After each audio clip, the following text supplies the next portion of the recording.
Hello guys, welcome to Joseph IT Technology Entertainer. Today I'm going to show you how to use a free, light and unlimited VPN software which is built in on a browser.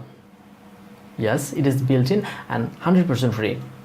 And the software that comes, the VPN that comes with the software that is Opera browser. This is the latest one. And I'm just going to show you how to use it, how to use the built-in and first VPN. Simply go to the Opera icon, go to settings, and on the search box type VPN.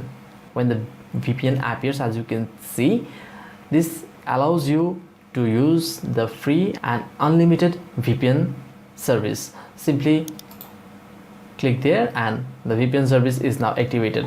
Now you can access all the websites that you want to access from your country, and all the blog sites will be opened.